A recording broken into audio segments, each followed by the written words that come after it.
You fucking bitch. You see, there's been a lot of games that I've played that have made me feel uneasy in an excellent way. For example, Stanley Parable breaking the fourth wall. Or games that had fantastic ideas that are totally original and grasp all of your attention at a single time. There's games with ominous and captivating stories. For example, whenever FNAF originally came out, it wasn't a whole mascot oversaturated bunch of bullshit. But it was the first of its kind and made a whole new kind of audience. But I've been looking for this game for a while that engulfs every single thought of my attention, and I think I finally found it. It has that ominous story that I've been looking for, all of this new ideas and mechanics that I've been excited about, and another thing is that it's spooky as hell. Welcome to Inscryption.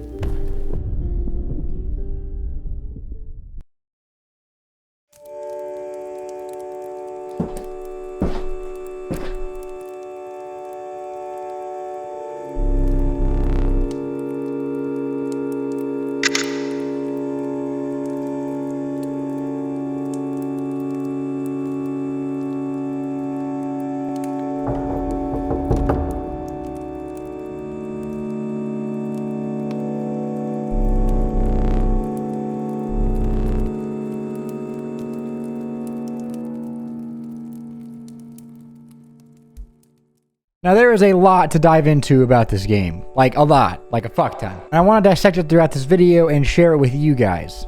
So I hope you got something tasty, and because this video is probably going to be a longer one. So let's get right into it. You're going to be a little confused whenever you first start Inscryption because you can't start a new game, you only have the option to continue one. Which is a little weird, because I don't remember starting a game. Did you start a game? Fuck. Whenever the game opens, you're sitting by yourself at a table, or so you think. It looks like a cozy cabin table, and it's pretty dark off in the distance, and that's whenever you notice a pair of eyes opening and looking back at you. And they're looking at you like you laughed a little too hard in someone's classroom and they want to know what the fuck is so funny. The eyes then say, another challenger. It's been ages. Then they give you cards that have beasts on them with numbers indicating their power, health, and cost. The amount of blood drops on the card is the amount of sacrifices you have to make to play it. And you quickly learn that you have two distinct piles of cards. One for squirrels, and one for your actual beast cards that do a lot of damage. So the rough gameplay loop is you draw a squirrel, you play it, you sacrifice the shit out of that squirrel, and you play a beast. Now eventually you'll get really good beast cards that will require you to sacrifice other beast cards depending on the cost, and it's kind of a balance of, do you think sacrificing this card is worth it to play a more expensive card?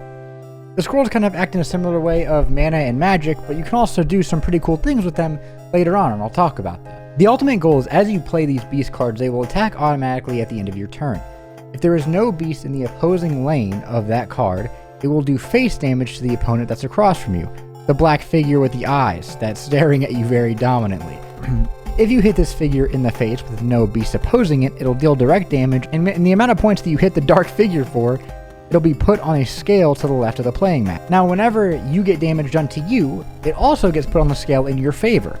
So you have to do 5 more points of damage total than they have done to you to win the encounter.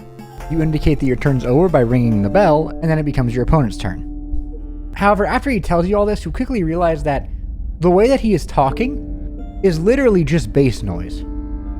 Like, he doesn't have a voice, it's just bass noise.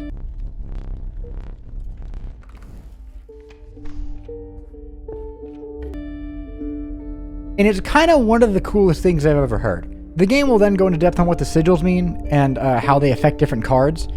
Sigils can do a lot of cool things with your cards. For example, you can get a bifurcated strike, which basically means it hits 2 lanes in one turn, which is huge for dealing a lot of damage, especially since those creatures can't hit the other creature back if they don't also have the same sigil, because no card in the game can attack horizontally unless they have a skill specifically for it. So you go through the game trying to build the best deck you can and trying to reach the end goal. So you begin playing after the tutorial and notice that there is this beautifully designed map that shows you everywhere you can go. Backpack icons allow you to get items on your way throughout the map, like scissors or squirrels in a bottle. And what that essentially does is if you are 1 blood short of playing a certain creature, you can get that squirrel, click on the squirrel, and it immediately goes to your hand, allowing you to play it if you're ever in need. The scissors, my goat, allows you to cut an opposing enemy's cards in half, basically just fucking deleting them from the game, which, trust me, is needed. You can get things like a sand timer that allows you to skip the opponent's turn. Backpacks are very good, and you should use your items pretty liberally because you get them back pretty fast throughout the game. There's also campfire stops, which campfire stops are pretty cool because they allow you to upgrade the raw power or health of your card. Sometimes it'll be +2 health, sometimes it'll be +1 power. Either way, you can't really go wrong because it just gives basic stat boost to your card. Over than a score in a bottle, you can also get a boulder in a bottle, which a boulder in a bottle is basically a temporary wall because a boulder is a 0-5. So if you do get into the later levels and you're like, holy shit, I've come so far, I don't want to die, you play the boulder and you're set.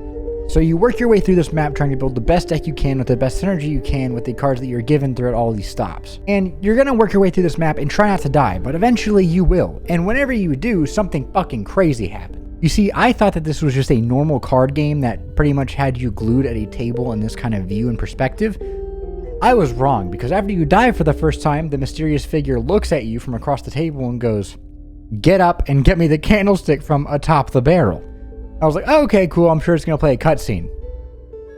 And then you physically get up from the table and walk around the cabin that you're in, and you see the environment you're in for the first time. Whenever you look around the cabin, you see a lot of different things. You see a safe, a cuckoo clock, some locked up weaponry to your left, a rabbit kind of statue thing, and then the biggest thing of note is this bright ass door with flashing lights on the inside. And it's a dim light, but it's still going off and on, and something is going on in there, but you can't seem to interact with it. I mean, fucking look at that thing. Something's going on in there. Probably a Genshin player hiding out in there. You retrieve the candlestick from atop the barrel and you put it on the table. He then explains to you that this candlestick that has 2 candles on it, now only 1, represents the amount of lives you have before you have to go back to the beginning. This game is a roguelite after all. He then says, "Don't make another mistake," in the most ominous way I've ever heard.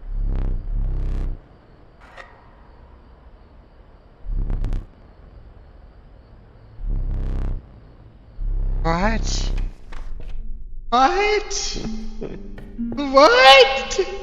And after trying your best on your first run, you probably will die, and whenever you do, these big fucking hands come out of the dark and grab you. And then something really cool happens. Well, game mechanic wise, physically, no, this would be fucking awful. But you get dragged into that door that was once locked, and you don't get to see the surroundings of it, making us wonder still what's in there. But then the mysterious figure asks you to make a death card. Now, a death card is one of the most powerful cards in the game, because you make it. So what happens whenever you die is he puts a blank card in front of you, and he says, "Please make a death card. It would be beautiful." So then he takes random cards from your deck. Now first he'll take 3 random cards from your deck, and you have to select one of them for the cost of the death card. Meaning that if the card that you drew from your deck has a cost of 1 blood, your death card will cost 1 blood. If the card that you chose from your deck has no cost, your death card will have no cost. Then he goes on to the power and health of the card in the same manner. You will draw 3 random cards from your deck, and you pick one of those to be the power and health of your death card, and then again for the sigils. So what ends up happening as you progress through the game is you get these incredible cards with sigils and health and low cost, and whenever you die, you make a low cost, super powerful, incredibly bifurcated strike card that does 8 damage. They are probably the most broken thing in the entire game. After you do all this though, you name it, and then the mysterious figure takes a picture of you and sacrifices you, and you restart the beginning as a new challenger. And you do this process over and over and over again, trying to get to the end and the final boss. However, along the way, some strange things happen. For example, whenever you first started the game and he gives you your cards, one of the cards is labeled the Stoat. And the weird thing about the Stoat is that he's different from all the other cards in the fact that he fucking talks to you like he's sentient, and the text on his card is a conversation with you, the player. And eventually you do make it to the first boss. Whenever you do, trees encroach all around you, and you hear this loud sound of metal clinking on stone. And then that's whenever you see the first boss, the Prospector. However, the boss is actually just the mysterious figure putting a mask on, but it is really cool. It's a boss, I think.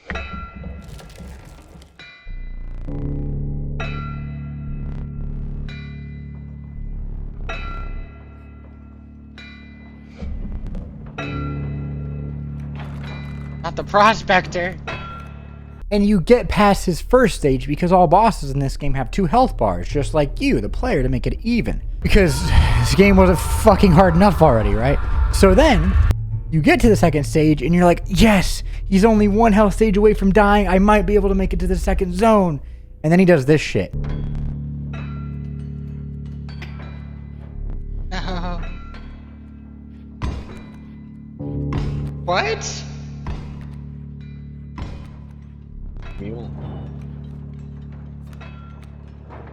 What? Whenever this happens to you for the first time, the amount of regret and demoralization that hits you in that instant is huge. You feel like you just fucking lost the war. So you die again after this, and you feel a sense of pride that you got a little further. But this time, something else strange kind of happens.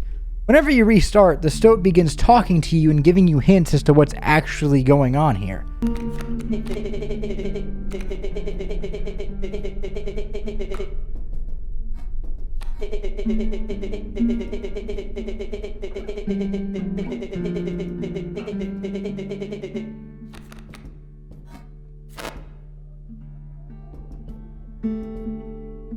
He says this to you, to look in the rulebook for something.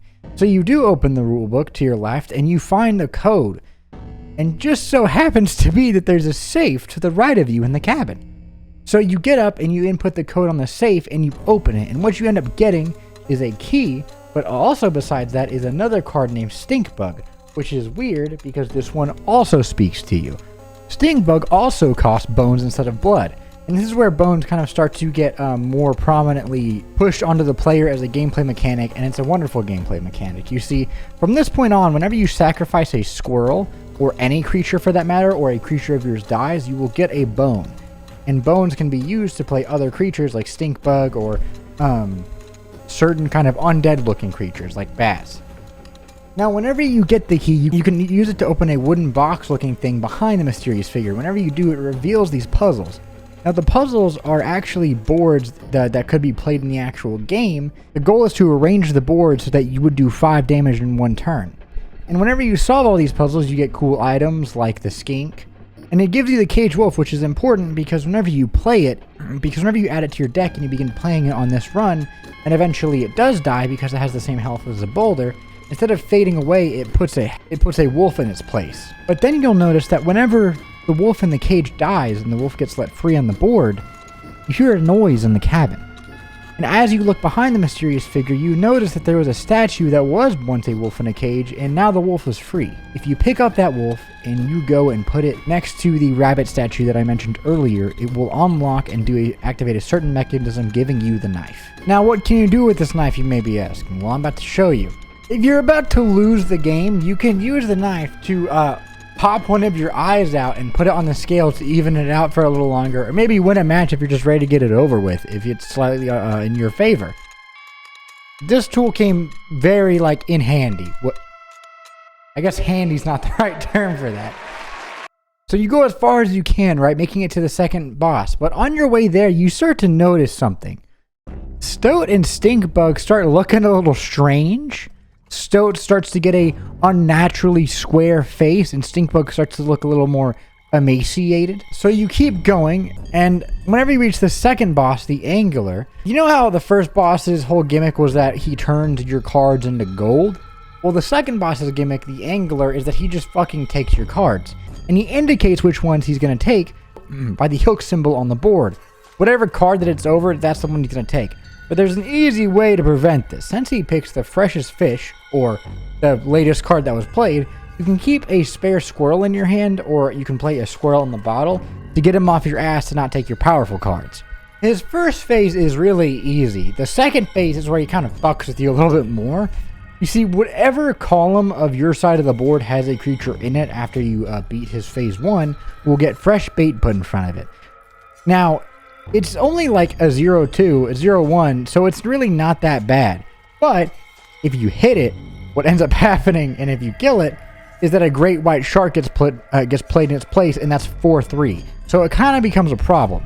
Now, there's 2 ways you can deal with this, right? Either A, you have a flying card, or B, you have some kind of way to not hit it. Because flying cards go over the creature and just hit the face. If you have a bifurcated strike, ones that hit diagonally in 2 different spots, that would also miss it if there's not 2 in those spots. So it becomes tricky because it can go from you dominating him to very quickly 4-4-3 sharks dominating your ass. So you might get a little boned right here, right? And you decide to use that knife to kind of even out the odds. And you do, and then half your screen gets turned black because you're missing an eye. But let's say you did manage to clear this boss fight and get past the Angler, you bitch. This will happen, and you'll get a box put in front of you full of eyes, and you get to pick one. Now, Out of all these, you know which one I'm gonna pick. It's the wizard-looking one. That eye has some arcane secrets that not even Gandalf fucking himself knows, dude. If you think I'm not picking that one, you're crazy. That shit's arcane and whimsical. Whenever you put in this eye, though, you're gonna notice some strange things start to happen. Like you'll see text that wasn't there before. And whenever you get up and look around the room and investigate this with your eye now, you'll see that there are markings on the cuckoo clock that you can now interact with. And whenever you do this, and you put all of the hands in the right place according to the markings on the cuckoo clock, you'll get a film roll, and you'll get a stunted wolf, which is the third card that starts fucking talking to you. But it's the last one. So at this point, you're wondering, why is it only these 3 cards that are talking to me, and why is the film roll in my fucking hands? But that's weird, right? Because now we have a film roll. We're gonna take a picture of this fucker. And as you keep trying to make it through all the bosses, you'll notice even more now that the cards are changing more and more. Stoat looks like a fucking robot, and Stinkbug does not look like a bug at all. In fact, it looks like a woman. And the stunted wolf begins to deform in this like furry fucking mess. And now after you try to put all of your cards together, you finally make it to the third boss, the Trapper. And holy shit, dude, the Trapper actually gave me the most difficult out of any boss in this entire fucking game. You see, the Trapper's whole ordeal is that in the first round, he plays cards that will guarantee kill whatever card you put in front of it. He plays these mechanical 2/1 frogs that are not hard to kill, but whenever you kill them, they leave behind a leaping trap, and he also plays leaping traps. Now, the issue with the leaping trap is that whatever creature kills it, it will also perish because it's like a bear trap. It kills them. But whenever they die, you get a pelt in your hand, and you will not fucking play these. Keep these in your hand. Because whenever you win the first phase, right, and you decide, fuck yeah, dude, I'm ready for the second phase, let's do it, he's gonna play an army. And it's gonna be all of these 8 horrific cards that you do not want to fight against. But he is willing to trade you those cards for pelts. And he'll do 1 pelt for each one of these cards to put into your hand. So save all of the pelts you get from the first phase so you can get rid of as many as these cards as you possibly can, just to make it easier on yourself. So after this, right, and you defeat the boss, you'll then go into a section where you are outside of the cabin, presumably, that you're in. Which is the weirdest feeling because you spend the entire game feeling claustrophobic and trapped inside of this cabin, right? So the second that it changes and it brings you outside of the cabin, you feel entirely naked and like you are not supposed to be there at all.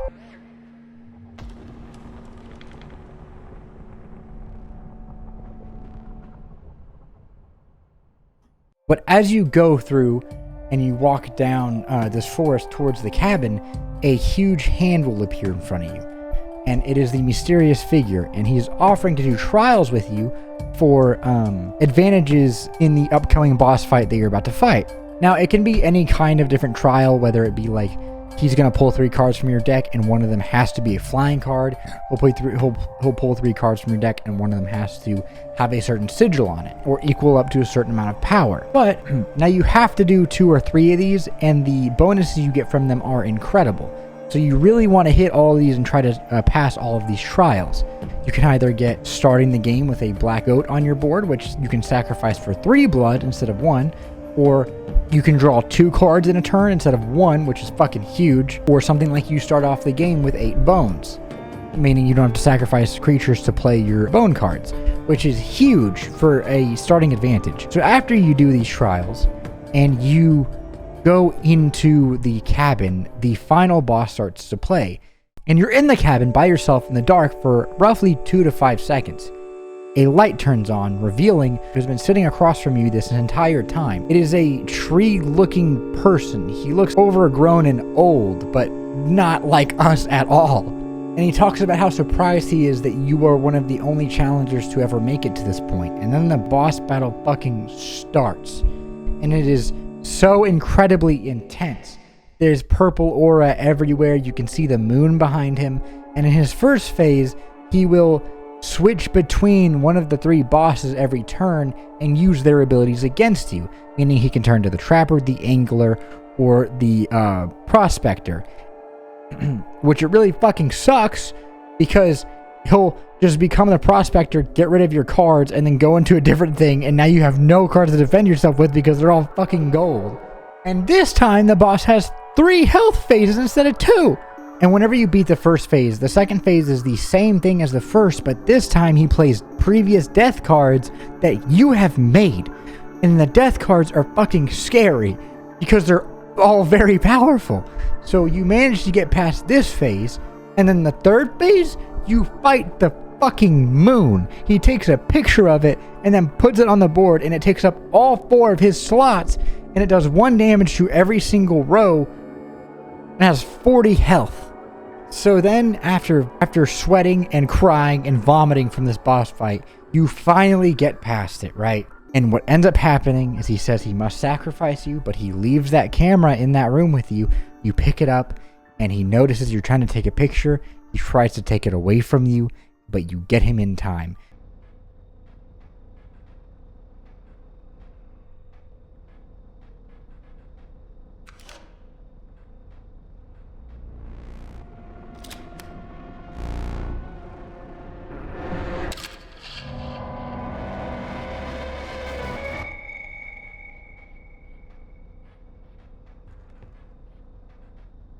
Oh, I got his ass.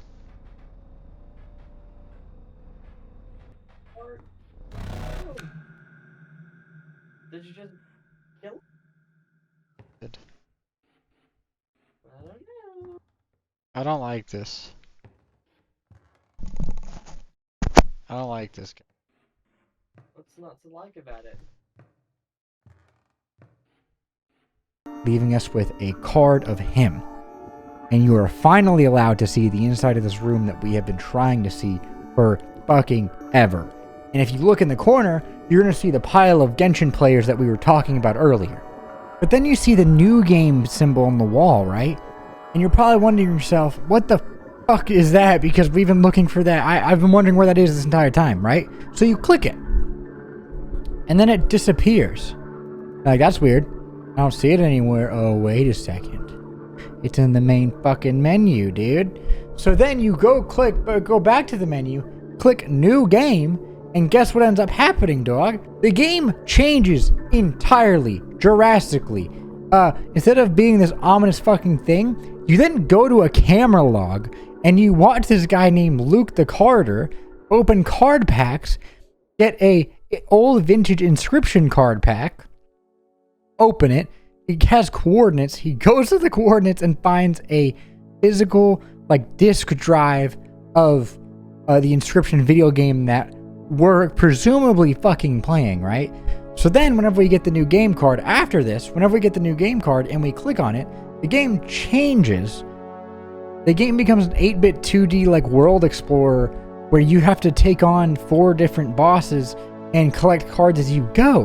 But if you notice, whenever you're picking your starter pack to build your deck off of, and you have robots, undead, beasts, and wizards, all of the scribes are the beasts that were talking to us. Stoat turned into PO3. Stinkbug is actually Grimora, and the stunted wolf is actually Magnificus.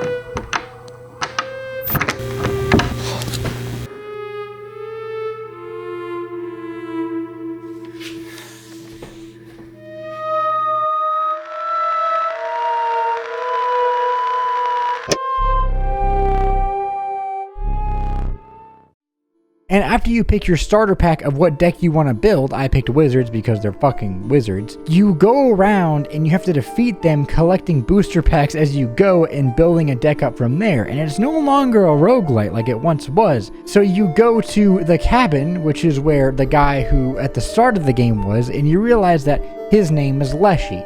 and he is the Scrybe of the Beast. And you can't fight him until you deal with the Angler and the Prospector outside. So then you go down into the very obvious undead area because it's got a fucking skeleton hand, and you meet Grimora, and Grimora is Stinkbug, and she goes on to talk about how Leshy turned her and Stoat and everyone into beasts, and he took control of the game. What? The version of the game that we were playing seconds ago wasn't the actual game, it was Leshy's version of it. It was what he wanted it to be. The cabin that is in his area was the one that he basically used to take up the entire game to make it all about him and did whatever he wanted. And he used his camera to turn PO3 into a Stoat, Stinkbug or Grimora into a Stinkbug, and Magnificus into a stunted wolf. So as you go around and you collect all these cards, you begin defeating these scribes, and each of them have their own kind of gimmick to them, right? Grimora plays only undead, and you get undead cards from her. Leshy only plays beast cards, and you try to defeat him while he's using his beast cards. And after you defeat a scribe, there will be a bridge blocking you from the left side of the map as it is broken. After you defeat either Leshy or Grimora, it'll be repaired and you can now cross it. And one of the coolest areas is PO3's area, or Stoat's, because he's just the first person we talk to in this game besides Leshy, and you kind of get attached to him as he's the card you always start out with. But he's a robot, and he makes robot in a robot factory, and you go into his factory and see how he does it, and talk to his robot servants. And you fight him, and he only plays robot cards. So then, you go to my goat, Magnificus's area, and he's in a wizard tower. And you go up the wizard tower, solving puzzles and killing his students as you go up there. And one of them is a goo that you see all throughout the game. This fucker was in the cabin, and whenever you talk to him, he's like, please let me out. And you don't. So then you get to the top and you fight Magnificus, and I love his ability. He has a paintbrush where he changes the sigils on his cards and yours, and it's just very cool visually as a player. So after you defeat all of them, right, you build your deck up, you defeat all of them, you then go back to the starting area where you decided to pick which starter pack you wanted to use, and you pick one of the scribes to replace. And I picked Leshy, because although Leshy was an asshole to us, I kind of like him. In an odd sense, I kind of respect Leshy. Because although he was an asshole, you can see why he did it. He just wanted it to be his own version of the game. Whenever you replace him, and you try to fight him to become the Scribe of the Beast, PO3 or Stoat comes out and says, nah, fuck you, dismantles the entire thing, and then the game changes again. This time, however, in between, you get another set of camera logs. And this time, it is Luke the Carter writing an email to the game company that made Inscryption talking about it, and he gets a weird random-ass person knocking on his door, telling him to get rid of that game and send it back to the company immediately, or else bad things are going to happen. And he's obviously like, what the hell is going on? After this, you go back into the game, and it is now back to the style of the first act, but this time, Stoat, or PO3, is the one controlling you, and he does not let you get up for like a good 10 minutes. You are handcuffed to the table. Stoat's usually my goat, but right now he's kind of being an asshole. So then, you play through this open world exploration Souls-like version of the first act, but instead of it being a map where you have fixed paths, it is a module by module map that you can explore by clicking on arrows and going across bridges to different sections, finding satellites and different kind of structures on the way that act as basically bonfires, where you can rest at them and it'll act as a save point for you not having to restart. However, all of the enemies that you have killed will respawn, and all of the enemies are just kind of card battles. And as you defeat these card battles, you will get currency, and the more currency you get, the higher chance it is that a bounty hunter will randomly appear in your card battle and fucking try to kill you and take all your money from you. But PO3 basically says, I need you to explore this entire map that is laid before you on this little iPad and kill all of the bosses. That way we can do the Great Transcendence. And so you're like, all right, cool, let's see what that is. And my favorite thing about this section is how, since PO3 is a robot himself and makes robots, everything is over-engineered as hell. Like, the energy that you use in this section is flying. And energy is basically your blood. However, it is fixed and you cannot sacrifice things for it.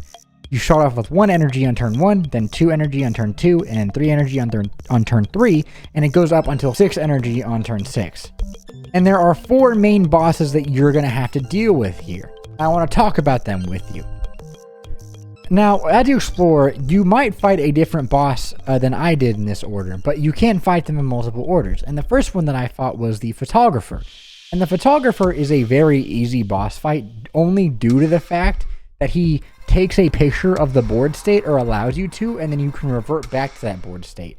And this makes it incredibly easy because you can take a picture of a board state in which he has no cards and you have like 4, and he's left defenseless, and you kill him very easily. So that boss fight was cool, but it wasn't that hard. And then you have the fucking Painter. And the Painter was a huge pain in my ass because I like playing games, I'm not good at making them. And the Painter makes you make a rule set for the boss fight. And it'll be something like every time a card dies, it does 5 random damage to any card on the table. Or every time you play a card as the player, a leapfrog spawns on the enemy side of the table, which is a 0-2 blocker, pretty much.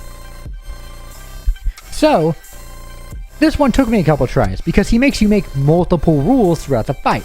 So the first one I did every time my turn starts, a leapfrog spawns on the enemy side of the table, which is okay. That one was fine. But then for the second card, I did every time a creature dies, it deals 5 random damage to a creature on the board. And what I did not account for was the fact that it causes a chain reaction and fucks up the entire game. So then I died because I ran out of cards. And this went on for quite a while because I'm a dumbass. But eventually I did beat it. And that leads me to the third boss. And in the third and fourth boss, for me, I had to unlock that area by going over to the wizard tower and activating some satellites and like unlocking a barrier to the fourth boss, which was pretty cool. But the third boss was the Archivist. Now, the Archivist has one of the coolest fucking things in the entire game. One of my favorite boss fights, my second favorite boss fight. And what they do is whenever it is your turn, the Archivist will look into your files. It will open it in front of you and ask you to select a file. And the bigger the file, the heavier it is, and it weighs more on the scale. So you pick your biggest file to help you win this fight. And so what I did is, because I filmed these videos for you guys, is I took the SD card out of my camera, the one that I'm using currently right now, and I put it into my SD card reader from my computer. And because I record these videos in 40 or 50 or even an hour-long increments, the file sizes are like 30 fucking gigs. So that's what I used and won the game like instantly. Which is such a cool concept. Only one of the coolest things I've ever seen in the game, because it goes into your files and makes you look around in there. Now the fourth boss, which is my favorite, is Golly. And Golly, what they do is they are connected to the internet, right? So whenever they play enemies, it is your friends on Steam. And randomly, they will give you a gift. And what I thought this was like a pre-scripted event that just happens. And it is. But, and this is a big but, the card that you get was made by another player in that same instance. Because you receive this card, and it's like a weird-ass card. It's different for every person because a different person makes it. You play it, and then later on in the boss fight, Golly says, isn't it fair that you do the same for someone else? And you make a card for someone else who's in the boss fight at the same time with you, and she sends it off to another player, which is so cool. Golly, I think, is my favorite boss fight in the entire game just because of that mechanic. I thought it was very cool. So then, after you defeat all of these bosses, you can go back to the starting area, much like in Act 2, and begin the Great Transcendence. But before you do, there's a camera malfunction that PO3 says you need to go check out.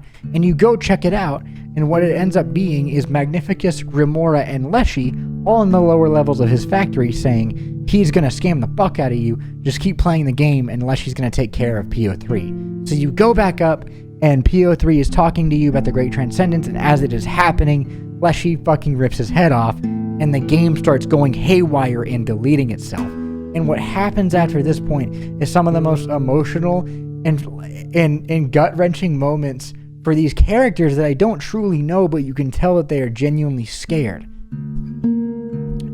And you go through different versions of the game in this final 10 minutes, like rapidly. It starts off with Grimoire's version of the game, where she is saying that she wished that you and her had more time so that they could try her version of the game and learn how to play it. But then it quickly goes to Leshy's version of the game again. And as you're playing him, he thanks you for playing with him, and eventually the scale gets deleted, and he says it doesn't matter, let's not keep score, let's just keep playing, and as long as we do that, I'm happy. But Leshy gets deleted eventually, and what you're left with is Magnificus, which is the person that we talk to least throughout the entire game. And he talks about how you never got to experience his version of the game, much like Grimoire, and he is genuinely scared because after the game has been deleted, he will cease to exist, and you will never see him ever again. And so for the final 5 minutes of the game, you play Magnificus's version of the game, and he calls out Luke Carter by name because that's who you're playing as. And he begins to talk to you as if he wished that you would have left them alone and allowed them to their own devices. And finally, the entire game deletes, and what you are left with is a black screen and then another camera log. This time showing Luke Carter being afraid of his life and getting shot, and the game ends, making you feel like you were let in on a secret that absolutely no one else knows about. Inscryption was a weird and wonderful and whimsical experience that took turns that I didn't even know were there. I enjoyed every second of the game, from the deck building to the story to the different jarring transitions that worked so well together, to the character development of Leshy and all of the 4 scribes, to the background story of Luke the Carter. The art is beautiful, the soundtrack is amazing, the art direction of the sounds and how the characters speak to you is amazing, the cards themselves on the art is fucking phenomenal. I loved Inscryption, and it is freaky. It has these awesome mechanics like going into your computer or making a card for another player in the same boss battle that I loved. And I hope that if you watched this video and you enjoyed up until this point that you subscribe, because I have some big goals for this year and I'm trying to meet them. So thank you guys for watching up until this point. I will see you guys next time, and have a wonderful rest of your day.